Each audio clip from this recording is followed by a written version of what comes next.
The legendary Pastor Neil Greathouse.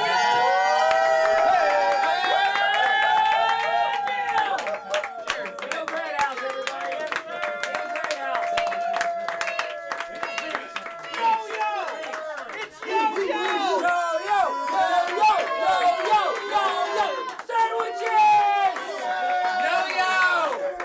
And Rebecca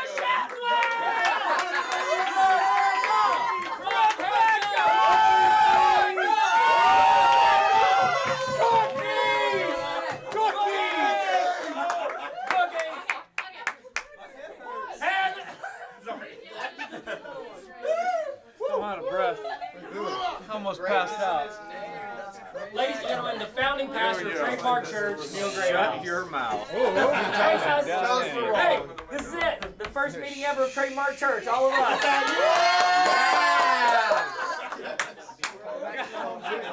That's going to Pastor's head. We got a bus outside that is ready to We're take taking all of Ohio. you. Whisk you to. Y'all like jackets? Bring a Let's winter keep it all coat here. because it's chilly. Let's go to Ohio. All right, let's do this. I'm sorry. Pastor Neil, it's on you. Ready to go. All right, here we go. So we got. Oh boy. We are in for it. Ready. I like treats. Scenario. One and Oh, do we get to act together? this is another one. I think it's a 3.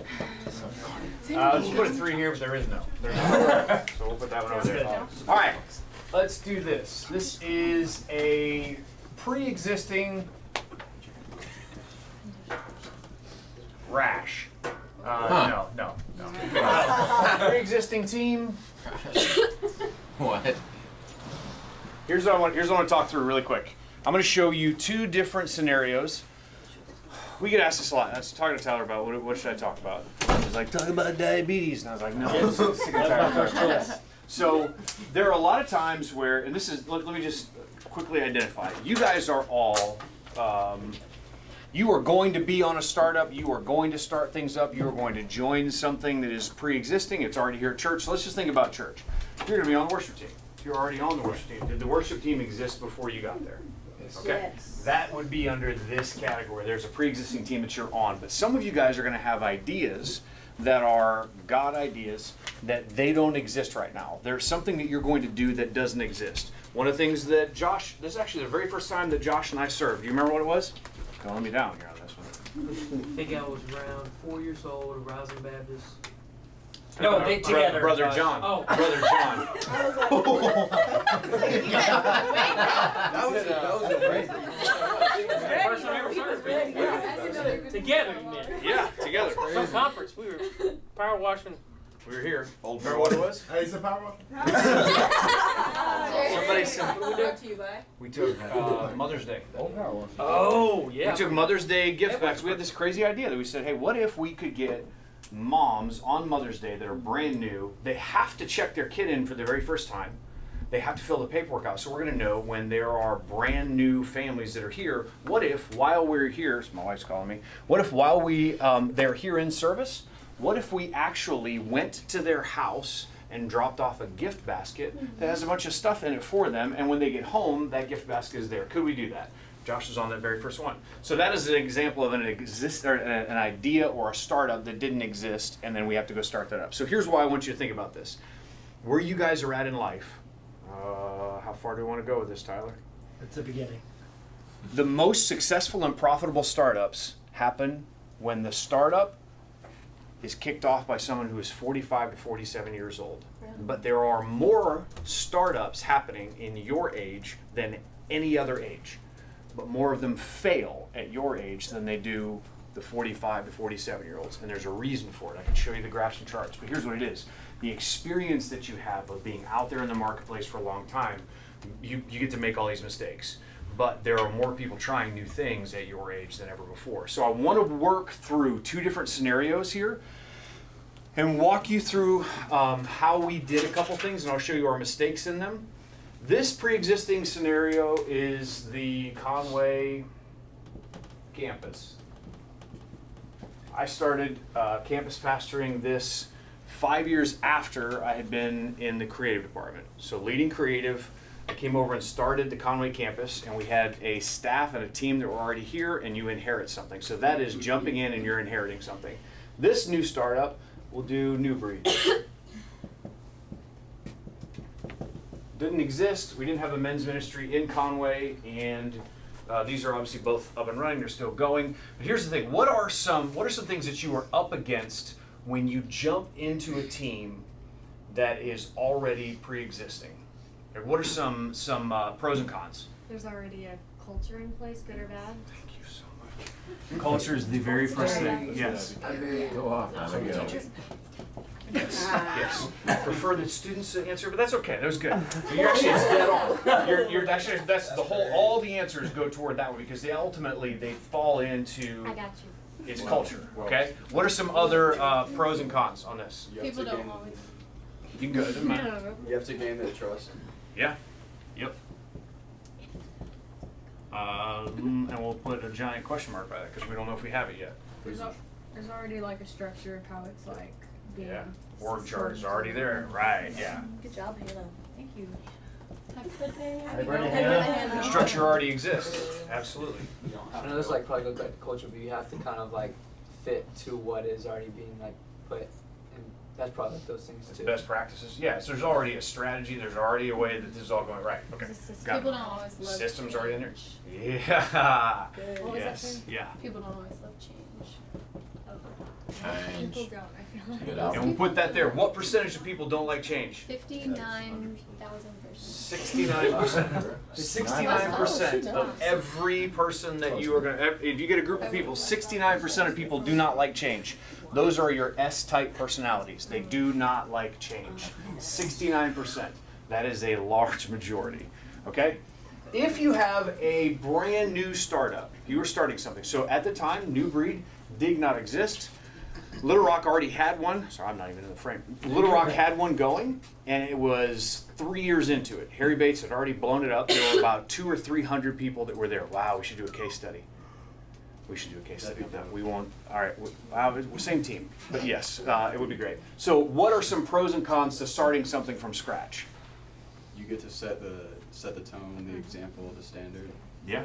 Okay. and the goals.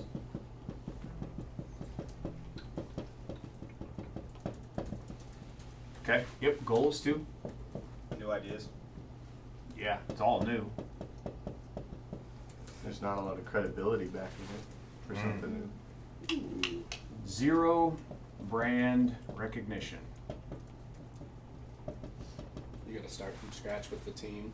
Yeah. You have no team. Time and energy. Yep. You're Energy. free to have a vision. What's that? You have freedom of vision. Yep. Yeah. You have total freedom because it doesn't exist. Yeah. Yep. Right. Absolutely. Any other ones? You have to really know what the culture you want to set is, so that it doesn't just fall into the wrong culture. Yeah. So culture is the exact same category here, but there isn't one. There is one here, and it's already pre-existing. So at the time when we started New Breed, Conway campus we were here for 10 years, and this has 0 years, had nothing. So let me show you how we did this on both of them, and I'm going to go through here. You guys actually got every single one of them. Brand, culture, possible negative culture of the fact that we didn't have one is one that we were up against. There wasn't a men's ministry. People were like begrudgingly like, we didn't have a men's ministry. We didn't have one. So the way that we actually attacked this, I don't know where that voice came from. How would you, okay, I'm gonna say this because this is important because he just said something. One of the first hires that we had at the Conway campus, so we jumped in and I waited. It was probably a full year, maybe year and a half that we had been campus pastoring, that Josh Rawls was one of our first additions onto the team. When you only have about 5 full-time paid staff people, one single hire changes your culture by how much? It's a lot. one hire has the potential to change all of it. So culture is very, very important. And I'm just going to say this, and we won't say any names or anything like that, but we did have some staff people at the time that were very confusing in the way they talked about New Life Church culture. I can remember sitting in an office with him, we were whiteboarding all this stuff out, and I saw Josh doing that. He was rubbing his head and his forehead, he was all in it. He was just, I mean, he was so, because it was confusing to him, and we're trying to bring him in, and it was tricky. And he actually spotted something because he knew New Life Church culture, but on our team, it actually was kind of bad. So, what we did here in this scenario, let's see here. All of our staff meetings, we used to have them back in offices. We used to be back in the offices, and like the prized possession was if you could get Pastor Rick's office. Like it was like you had to fight for it. And it was, we were flat out told no so many times. We would actually go and we would have all of our staff meetings in the lobby. It drove them crazy.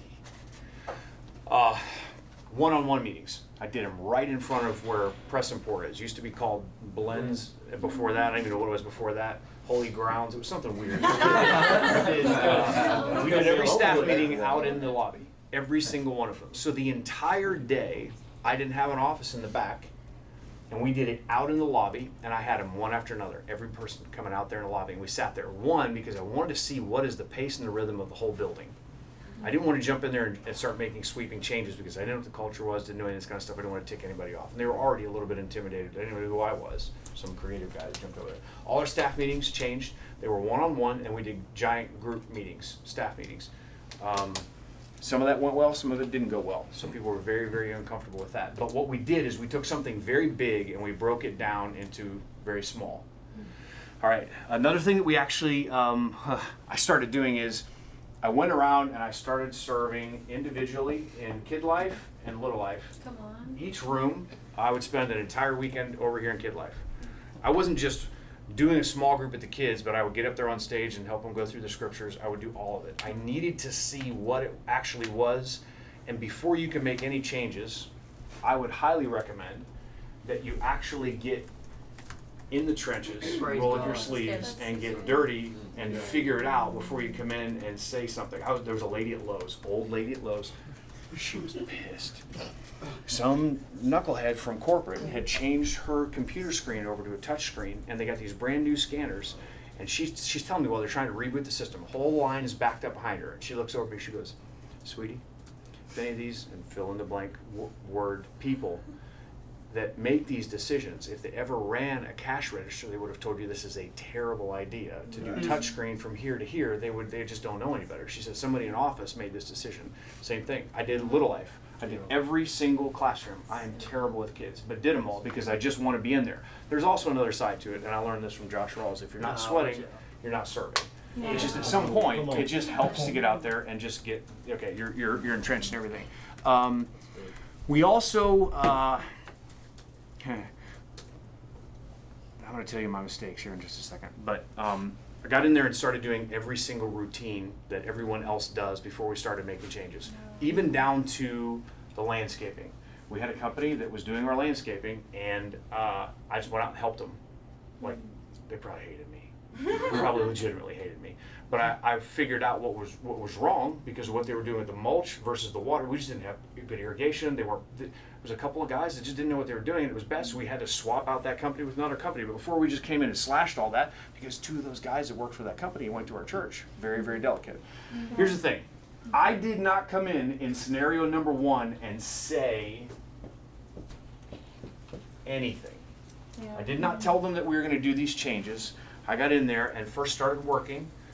And then afterwards, let's do this. I didn't say I didn't say anything. I didn't tell them anything. What we did is this. So we started making changes in Little Life first. Why? It was a small room. I could make some changes here. So what we noticed was this. We had a lot of parents that were complaining because when they came and picked up their kids were watching TV. I'm just going to tell you what the complaints were. Do you remember this?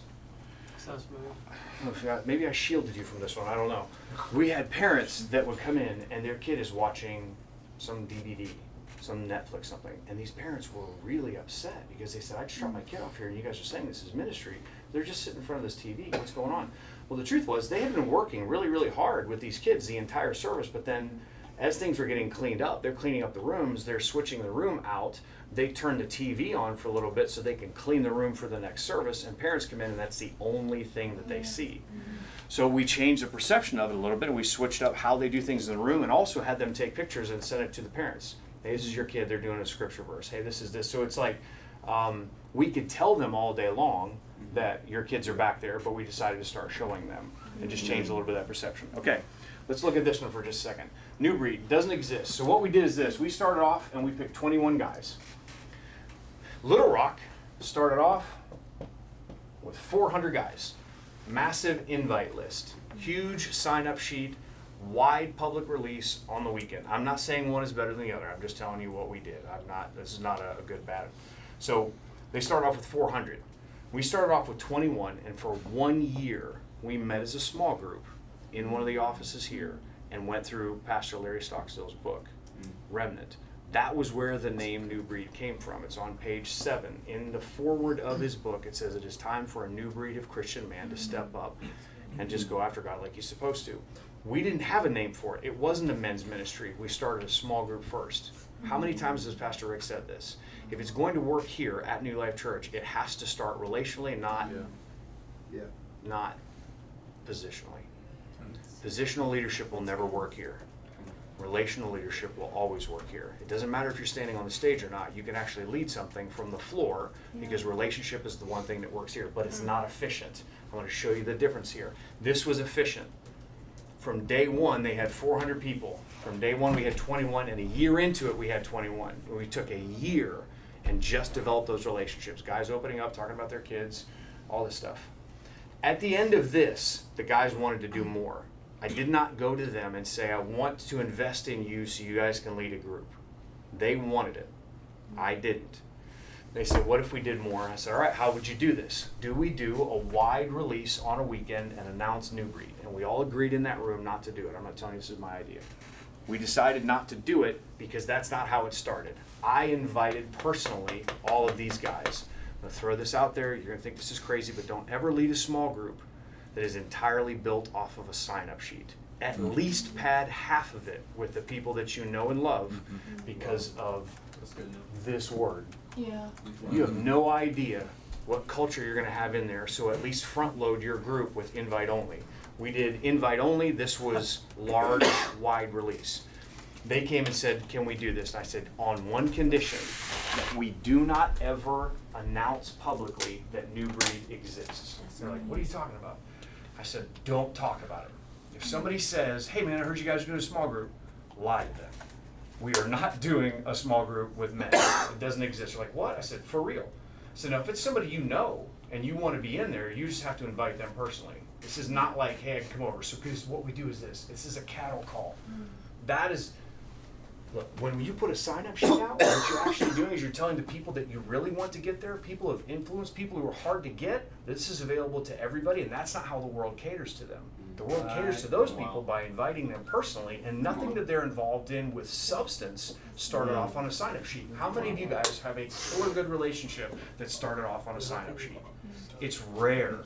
So we started here, and what we did is this. We did a draft, and it's a fantasy football draft. What we did is we brought all the guys in on a Saturday morning, these 21 guys and myself. We had a list. I had a giant list of names. I never showed them the list of names. It could have been something out of, it doesn't even matter. I could have gone online and just picked out names. What we did is I said, you're going to draw numbers. We're going to do this like it's a fantasy football draft, and you have 60 seconds on the clock. You're going to draw numbers, and that's the draft order. And we're going to go around the room, and each one of you get to pick 12 guys. But if you ask for a guy that somebody else has on their list, every single one of you guys gets 2 challenges. And if somebody else says, hey, I want Jared to be on my team, and Josh is saying, no, I got him, he's on my team. I'm like, you want to challenge this? And you say yes. The 2 of you challenge, and what it really comes down to, we learn this quickly, the only thing that trumps whether you want him in your group or not is whether or not you have a relationship. We had guys like, man, I like that guy, he's a great leader, I want to go after him. But this other guy is related to him, he's been a neighbor to him or a friend for years. Nothing trumped that, and that always won. They stacked the deck of their 12 guys and they had 2 weeks to go call them. I said, you have 2 weeks to call these guys and invite them and have them come out to New Breed. This is not going to be talked about on the weekend. This is not, and we also did this. We did this very, very well from day one, and you guys do a great job right here at NLC College. Branding is everything. So all of a sudden, you had 21 guys walking around the church with a shirt that had a New Breed logo on it, and no one knew what it was. We didn't tell them. All of a sudden now, 21 times 12, and trust me, they had more than that. They wanted more than that. Then you multiply this. Somebody do the math on that. 252. All right. By the time we got to the end of year 3, we went 2 more full years. We produced another 25 leaders, which then went after another. Now we actually had to cut that number back from 12. We had to cut it back to 8. We had to cut it back to 8.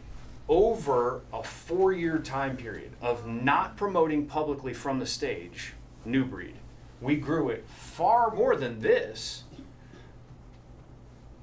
but it's not a comparison. I'm not saying that this one is right, this one is wrong. This is the only way that I know how to do this. I'm just telling you that this is what worked. Where we failed, oh my gosh. Now, how many people were, I don't know, is anybody on New Breed this morning? Yeah, case in point. All right, where we failed 4.5 years ago, so it would be in year 5, we had a men's event over in GLR. Some of you guys will remember it. We had a men's event, and we said that the goal of the men's event was to get every single guy into a small group. And we made a decision, and it's my mistake, it's my fault. We went public with New Breed in year 5. And we announced it from the stage, and we put an open sign-up sheet out. Our numbers have declined since then. We didn't have 100 people there this morning. I'm just being honest with you guys. We didn't have 100 people in there this morning. Now, there are guys that we have lost, people who moved away. I get all that. But we had less than 100 people, and here's why. We went public with it, and I didn't have someone honestly tell me that that was the moment that they realized we're going to lose some momentum until 2 months ago. We are in year 8, semester 2. 4 years, we watched it decline because it was open to everyone instead of doing the one thing that works here, which is a personal invite. Colossal fail there. On this one, so we actually built a fairly healthy team in Conway, and I would say fairly healthy. We had a pretty good sized staff. We had a guy on staff. I don't know if you remember this. Oh, this is going to be interesting. Josh would know, he was there. We had a guy named Ron Brown. He helped develop one of our softwares that we use for the church that actually is a dashboard, and it shows the health of a church based off of small groups and attendance and baptisms, connect cards, all that kind of stuff. Pastor Ron Brown asked me openly. This is very similar to that moment when Pastor Rick told that one pastor here. He said, "Oh, it's all right. Don't worry about the neighborhood. You can get the neighborhood. We want the whole state." This was my stupid mistake. Ron Brown, in the middle of our staff meeting, he says, "Neil, how big do you think New Life Church Conway can be?" And I'm like, I'm bursting at the same, with more vision than I've ever, vision, everywhere, just ridiculous. And I let out of my mouth 6,000 people attending on a weekend. And I said it out loud. And I realized the look on his face. Do you remember this? Oh, thank God. Because I feel like he would have left me a long time ago. I said 6,000 people. I said I won't be satisfied until we have 6,000 people. What I didn't realize is Ron Brown had been doing KPIs on Conway. What are KPIs? Anybody in here know? Can I remember the acronym? Somebody Google KPI. I get a crisp $5 bill for the first person to tell me what KPIs are. Performance indicator? Key performance indicator. There it is. Performance indicator. First. Sammy was Sammy first. Sammy got it. Sammy's going to go $5. Yay. Wow. Your Google's faster than mine. Here's pay attention. KPIs you figure not only how fast is the city growing, but at what point are you saturating the market? You can't do it. You can't get any bigger. Well, he also knew that we were launching Greenbrier, which meant about 600 to 700 people from here. We're going to go over there. We had just recently launched Fayetteville. We just also had people go down to downtown Little Rock. So all of this happened. I said this out loud, and he realized that I was just foolish. And I started talking about this big thing that I wanted to do, but we still had a really small team, and there's got this weird disconnect. And I lost him at that moment. He actually, he shifted off that team, and he went to another team, and I lost him in that moment. There's a key moment in both of these. In this moment, if I had red, I would do it. In this moment, and in this moment right here, there's something that happened. What happened in both of those scenarios? Focused on growing in numbers. Yeah? Did the vision or the dream go past the initial culture or the initial thing that you had the foundation of what it really was? Yeah. Yeah, it's like it flipped. You're like, where did that come from? Here's what happened.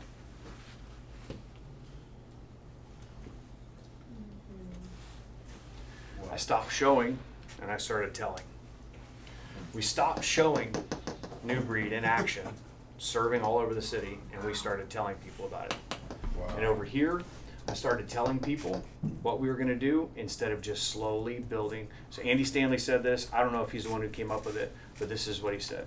We severely underestimate what we can do over the long haul, and we overestimate what we can do over the short haul. We want to get something done now. Think about NLC College. It's the exact same thing. In 10 years, watch what happens, but we want it right now. Think about New Life Church. Think about a new campus. Yale County, we're working on Yale County right now. It's taken them 2 years of groundwork of developing relationships so they could even have an interest meeting. It takes 2 years to do that, but we want it right now. We stopped showing people in Conway all these little things that we had done, and we started saying it out loud, and I started changing it. I started hearing a few other people on our staff say that. And this is what I want to show you. This scripture is very, very important. And if you guys want to do it, you can go to Habakkuk 2:2. You can actually do a couple different translations if you want.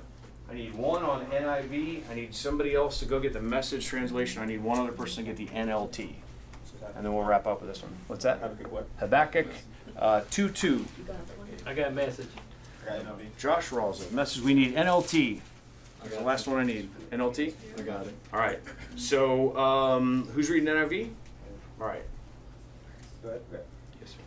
Then the Lord replied, "Write down the revelation and make it plain on tablets so that a herald may run with it."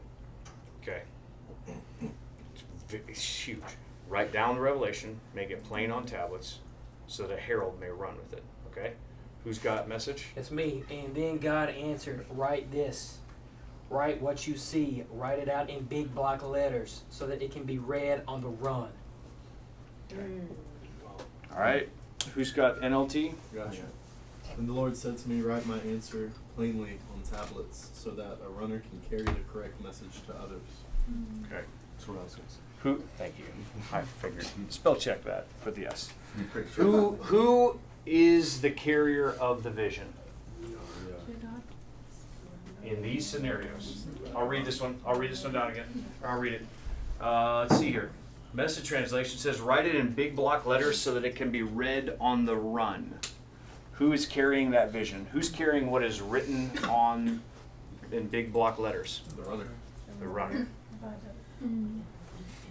NLT, write my answer plainly on tablets so that a runner can carry the correct message to others.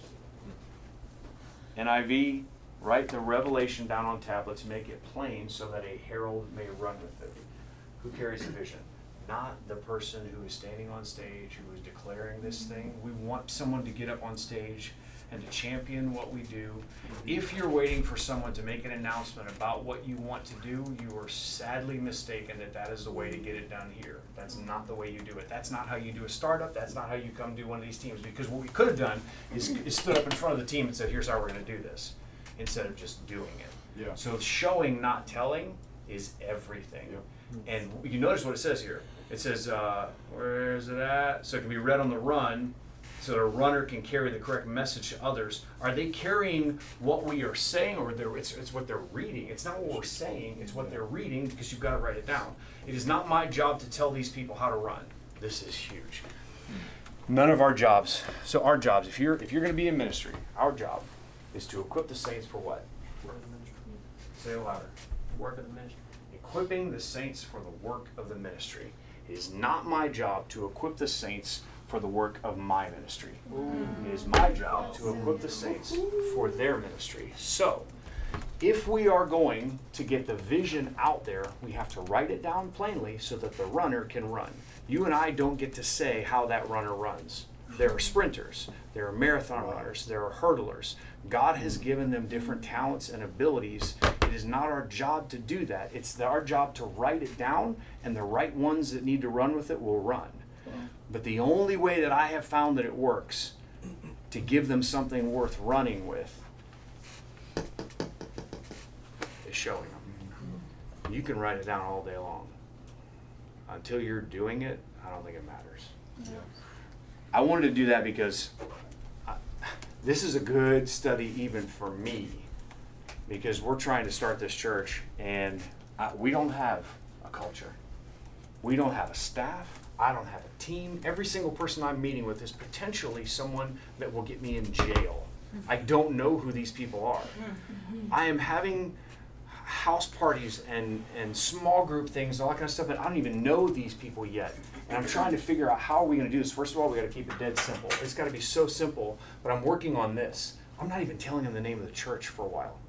Like, I want them to want to know what it is. I want them to be curious enough to ask, what does that mean? Why is it called?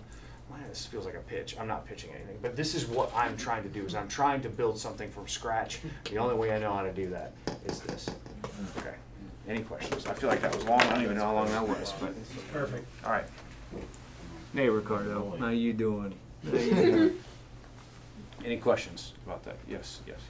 So how do you keep showing them whenever it does get to like there are multiple branches in ministry, or there's multiple, like, for example, Rick Bazette couldn't go into every Little Life room right now and couldn't come clean the church every time the church needs to be cleaned.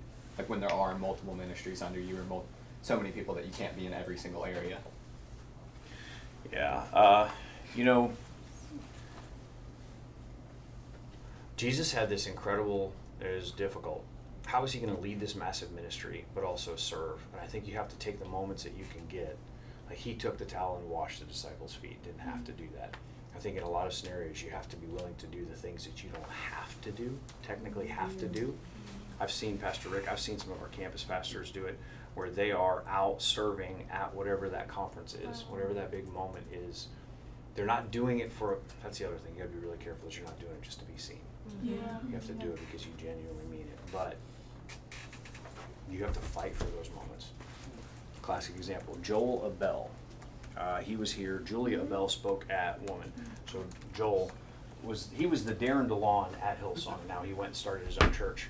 And we tried to whisk him away from every service that he had. He got done speaking, and we were like, hey, come on, sir, we're going to get you out to whatever. And he just wouldn't do it. Like, come on, we got your car over here. And he just wouldn't do it. He just kept sticking around, and he was over there talking to people, and he was walking around. Did he have to do that? No. I think what you're saying is we just need to get rid of a green room mentality as pastors and leaders, because that's not where ministry happens. It happens in the Lord. Ricky, we got Ricky on that one. Okay, good. What was yours? How do you avoid getting into a mindset or a situation where you do, like, say or tell rather than showing, like in that meeting? Well, what I should have done Mhm. is just admitted that I made a mistake. A lot of times we don't want to admit that. I knew it in the moment, I just didn't say it out loud. I should have said it to Ron then. He's still helping our church in ways that, here's the thing, I wasn't the right leader for him. He knew that I didn't know what I was talking about. And how many, do you guys know what our average attendance is in Conway? Every single weekend? 6,000. Yeah, no, it's not 6,000. No. Only when Neil, Abby sings. Neil was way off. Every weekend there's about 3,000 that come to it. that's every single weekend. That is not us averaging out a month, but that's what an average weekend is. Could we ever get that up to 4,000? I think so. But then at that point, you would feel the stress on a building like this. You'd feel the stress on the staff and all that sort of thing. But there's a reason why I was wrong, and I should have just said, guys, I shouldn't have said that. Was stupid. I'm an idiot. Please forgive me. I think the sooner we admit our mistakes when we start doing those things like that, like just go, hey man, I'm a knucklehead. I don't know what I'm saying. Sorry. Cool. Yes. So, last semester, Josh Rawls actually did a class, and we went through John Maxwell's The 5 Levels of Leadership, and he talked a lot about from his experience taking on the Connect team and coming into a pre-existing team and having to ask people to do things without having relationship there. And so my question is pretty specific: how to get people to serve without relationship being there. Because something that I get to do at the GLR campus is schedule Little Life volunteers. And so I'm texting all of these people that I don't know, asking them to do something. Yeah. Logistically, I don't know if this is possible, but if you are scheduled, are you going to do it? Is that okay? I'm there then I with would tell them. them. I would say I'm going to be there as well. I would love to see you there. I think it's easy to schedule people for something that you don't do. It's a detriment to schedule them for something that you're not willing to do. And as long as they know that you're in it, I would say, hey, listen, I would love to see you this weekend. I will be there. Can't wait to see you. We're gonna roll our sleeves up and take care of some kids. I think that goes in line with your say, tell, show. Instead of show up at this time, it's come with me. Yeah. That's good. Yeah, That's good. that's it. This knows. Yeah, no, that was an easier answer. Okay, do you think it would look different for women's ministry if it's announced from the stage, or because I know men's ministry is so different, just because we're relationally different and how we connect and how we women love to go to a social event or whatever. Right. Do you think it would have been different or same? No. And I'm gonna say something even worse. Hey y'all! I think it would have been worse if the first time I heard that on stage, I was like, what happened? What is that? Human beings want to be wanted. Yeah. So I think that trumps whether it's announced. And I'm gonna say this might be harsh, but it's been typically easier, historically easier, to start a women's ministry than it is to start a men's ministry. So you could say something like that from stage, but my question is, do you have depth, or do you just have people showing up for an event? Yeah. I would say I've got to have the depth. Because it would still fizzle out. Right, there'd be a big, there's that flash in the pan, but then it's gone. Yes. I have a question. So back to the culture combo, because I feel like probably every ministry has this. You have the culture, and then you have the subculture. What do you do when you have to undo if because the subculture doesn't always necessarily mean it's going to be negative, but what if the subculture is negative and it's very opposite of what you want and it grows? How do you undo? How do you undo a negative subculture? Okay, I'll give you an example of this. I was in Fort Smith. This is a while back. Fort Smith was, for the longest time, it was our furthest campus away. And Marcus heard, and I was there that weekend, and I heard it in conversation. What happened was, people were talking about what Rick wanted without ever having met Pastor Rick. Right. Well, we can't do the lights like that. Pastor Rick said he wants whatever. And so Pastor Rick said became this phrase that Pastor Rick would never do. But he just started, it was out there. And you're like, what in the world? And what we realized is it wasn't a matter of whether or not Pastor Rick said that. It was that there wasn't enough on the other side of it that was Pastor Rick is for you and he loves this place and he's praying for you. And all. So Marcus changed the language because he even found out that he was saying some of those things. Well, hey, Rick said this, Rick said that. I think it has to, you lead by example, but then I think you need to pull some of your key people in. You've heard Darren say this. Darren teaches this all the time about the meeting before the meeting. Have you guys heard this? This concept. It's the same thing I just said with a small group. Don't start a small group entirely off of a sign-up sheet. Don't call a meeting with everybody finding out something for the very first time at that one. make sure that you have about 2 or 3 people that know what the meeting agenda is or know what it is so that they can contribute. So what Marcus did is he pulled his key leaders aside and said, guys, we're messing this up and I need you to help me change the language of it. So I think, I don't know if that answers that. No, it does, because I guess it means, it's like if we don't set that tone, or like if we don't fill in those gaps, people will do it. Oh, yes. And whether it's good or bad, probably more bad, because that's usually more fun to talk about. Oh, You know what I yeah, mean? spicy goes Yeah. later. Comes back around later. You're like, It smells I better remember at eating the place that. at the Yeah. end, though. Yes. Thank you, that helps. How do you pray for vision, and what do you pray for executing that vision? Like, how do you let God move in that area of your life? You're saying vision. What Like is such vision a- for creating Newbury, vision for running the Conway campus, for who to hire, who not to hire, for what life groups to start, what life groups to stop, what the college needs to do, everything that goes into whatever has been put in your hand. How do you pray for vision, and how do you execute that vision, or let God speak to you on how to do that? I actually don't really pray, God give me vision for something. There's a need. It was people. Yeah. So when we had all these guys that didn't have a men's group, that burden hit my heart, and my heart broke for those guys. Wow. But so spoiler alert, do you know why we started New Breed? Anybody have any idea? You wanted a men's group, personally. I didn't have one. Mm-hmm. It bugged me. It really, really bothered me that I didn't have a group of guys. Some of them that I could lead because maybe they were younger than me, but also I didn't have guys who were ahead of me. And I started New Breed for me because I needed it. I've said it since day one. I just don't say it in that language. What I say is, you guys, I don't think you realize how much I need New Breed. Like, I need this more than I'm letting on. It starts off vision. So it's about people. So at that point, then you gather enough people, the right ones together. So I didn't come up with New Breed, they did. So I'm not praying for the right processes or the right strategy or the right whatever. It's the people that figure that out. If you pick the right people, they will eventually do the right thing. Yes. Okay, so when it comes to like forming a leadership team and like appointing people to leadership positions, what do you look for in someone, and like what's the process in that? Like, does that make, I don't know. Keep that number very, very small.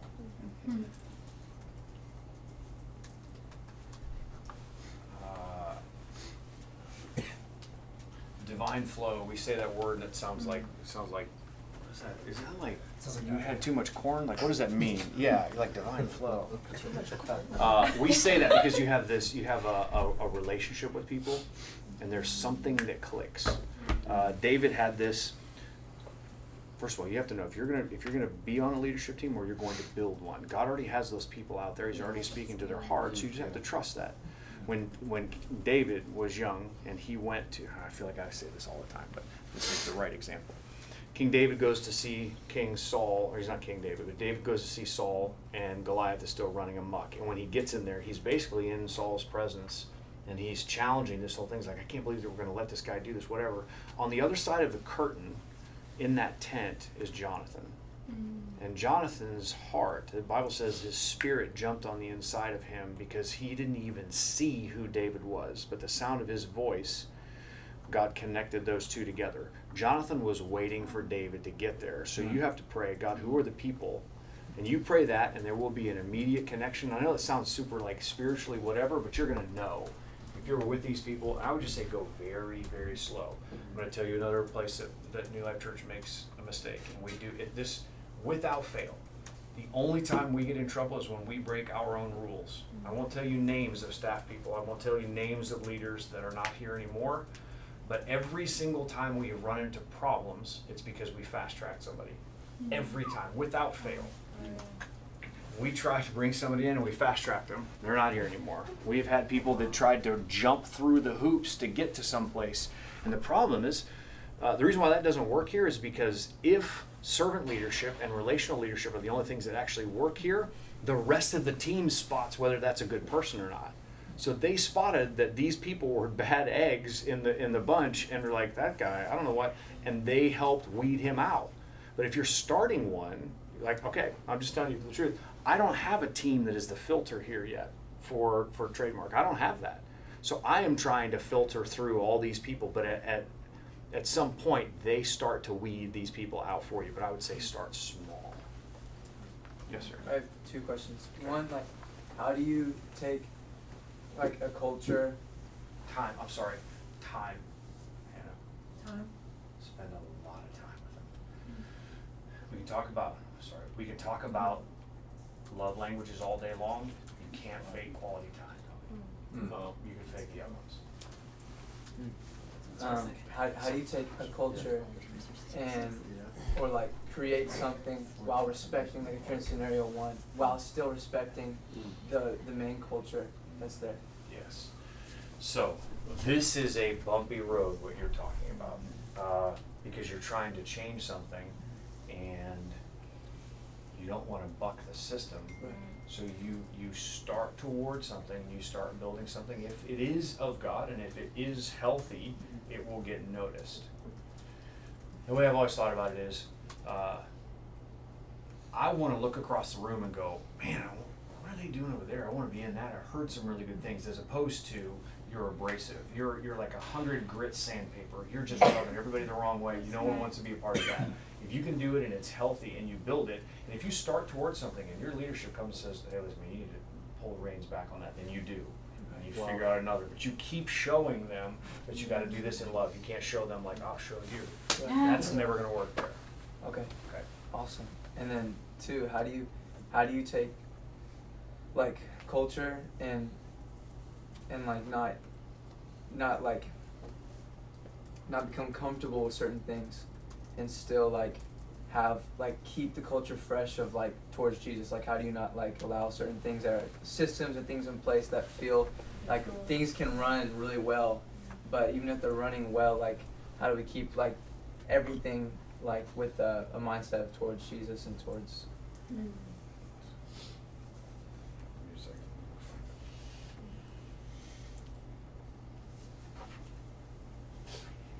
He's Googling your question. How do you spell John 3:25 through 29? John the Baptist. Wait, John 3 what? John 3, 25 through 29. This is John the Baptist. Classic example of what you just said. Here's what it is. A debate breaks out between John's disciples and a certain Jew over ceremonial cleansing. John's disciples come to him and they say, Rabbi, the man you met on the other side of the Jordan River, that's Jesus, the one you identified as the Messiah, is also baptizing people, and everyone is going to him instead of coming to us. He was in that moment where things are shifting. And he basically, there was a culture that was already there. John the Baptist was abrasive. He was harsh. He was on the other side of the whatever, but he never compromised. Rosa Parks, when she sat down on the bus and they asked her eventually what she did, they asked her like, why did you decide to sit down? Were you taking a stand for whatever? She said, no, I was tired. When you read further and you listen to more of her story, what she was tired of is not standing like up physically, but she was tired of culture saying one thing, and there was a core value of personal conviction, and she said, I can't act on the outside like what is on the inside isn't bothered by this anymore. So if there is a culture, it's almost like what's on the inside has got to come on the outside. It has to be life-giving. It can't be harsh, but at the same time, you have to take a stand if it's bad culture. But if the culture is different and you're going, hey, I don't want to be abrasive or whatever, you definitely have to talk to whoever that leadership is. You can't do it any other way. That 360 degree, is it 360 leadership? How do you lead somebody who's above you and below you and all that kind of stuff? You have to come, it's actually how David had to go to King Saul. He had to come to him with so much humility, his face down on the ground. The guy's trying to kill him, and he still treated him with honor and respect. Anointed by the Lord. Right. You have to do that no matter who that is. At the end of the day, you are not, no one is called to say that? I'm sorry, I gotta go to work. Yeah, you should go. So good. This was so good. This feels great. This feels good. We've not made it when we're ready to get out. I don't know if I can say that next part because I just don't want to be. It's brash, but I don't know how I want to say it. You got to serve that person, not just a group or a ministry group or something like that. Because here's the truth. I'm going to say that I wish somebody had told me this a long time ago. I thought I'd do student ministry for the rest of my life. I thought I was going to do it all my life. I loved high school and college ministry with everything that I had, and I thought I would always do it. But nobody told me was it's going to change. At some point, it's going to change for all of you. So your job isn't to do what you're doing for that ministry. Your job is to do it for those people, and your job is to get it ready for whoever's coming after you, because you're not going to be there forever. So honor those people, even if what you're wanting to do is a little bit different. You honor those people. It would be better for you to not get your way and have their blessing than to get your way and not have their blessing. Yeah. So I would do that. I would do that. Thank you. That's great. Yes, sir. And I don't know how much time you guys have. I can rattle on for you were saying that, but okay. Yes, sir. So let's say we're putting scenario one, like newly leading a team that's already there. What's step number one for us? Because like, if there already is a good culture set in place, if there already is, but like there are things that still you want to grow or do better in, is it gaining their trust? Is it like working on those things that you want to get better in, like developing yourself? Like what's step number one? Step number one is serve. Jesus spent 30 years learning a craft before he ever got out there and said anything. So he had the respect of hard work. And I think it would be that if you see a need that is there, don't just jump in and solve that need, go work where that is. I would just say, if you're going to jump in somewhere, I would say insert yourself into that culture no matter what, and it's like you literally parachute into that area and you're like, I have no plan B, I'm just going to come in here and help until we fix it. So, sorry, I'm making it a little more specific to Okay. myself with Okay. this, but it's like somewhere that you already have been serving for a long time, like the team knows you, but it's just like now you're the head of that team. So you're in charge of that team right now? Yeah. You want to tell me specifically what team? 412 for Wednesday nights. So Okay. it's like somewhere that I've already served for years, but Right. then it's like now there's a certain area of it that I'm the head of. Now, like what's step one? Is it, because I already have been serving with them, the team already knows me. Okay. It's just now it's like for certain nights I'm the one calling the shots. Okay. I would say build as many leaders as you possibly can. If you are in charge of an area of ministry, your job isn't to do that. Your job is to raise up the next person to do that. I would say do that. You're never going to figure out what is next for you until you raise up some help to get that job done, because the job still doesn't exist whether you're there or not. Does that make sense? Yeah. Well, I don't know if that's an answer, but I would spend more time developing leaders, and the way you do that is time with them, bring them along with you. So if they are, we used to do this thing with photographers, new photographers up in creative that wanted to be around the team, they wanted to, whatever, they might have even wanted to be on staff. So what I did is I told our existing photographers, you are never allowed to go on a shoot alone. You have to take someone with you every single time, because they're going to learn more by doing than you just sitting at a desk and telling them what to do. Yeah. Okay? All right. Yes? Okay. This is the last one, last question. Okay, so say you're serving somewhere and you've been there for like years, and you've been serving there consistently, but you feel the Lord being like, you need to go here. How do you go about that with the people like that you've been with for years, and you're like, I gotta go? Like, You ever experienced that, Neil? Really? I haven't. Really? That's crazy. That does kind of relate. She's Yeah. asking for a friend. Ask your friend. So here's the thing, it is always terrifying to go to that leader or whoever's your authority in that spot and tell them that you're thinking about this, because you run the risk of them just being done with you or ruining a relationship. New Life Church is the safest place that I've ever been to be able to walk through that process with whoever your leader is. Instead of arriving at a decision by yourself and letting your leader know that it's time for you to move on, take them with you on the journey, because they know you probably better than the people that you're going toward or whatever you're going to go do. I would say talk to them and bring them in on it. At least know substantially, like, I think this is what I want to do, but would you be praying for me? Would you help me with this? They might actually know something or be able to help. But I'm just going to tell you this, it's risky. Because because you don't want to ruin that relationship. But a healthy relationship takes those risks. Hey, Pastor Josh, a healthy relationship has those risks and takes them. I would say walk through it with them. Okay? That's good. All right. Okay. That's probably way more than what I We can go. Try to do it again. Run it back. Yeah. Move Neil. Run it back in. Move Neil. Thank you, Pastor Neil. Yeah, Neil.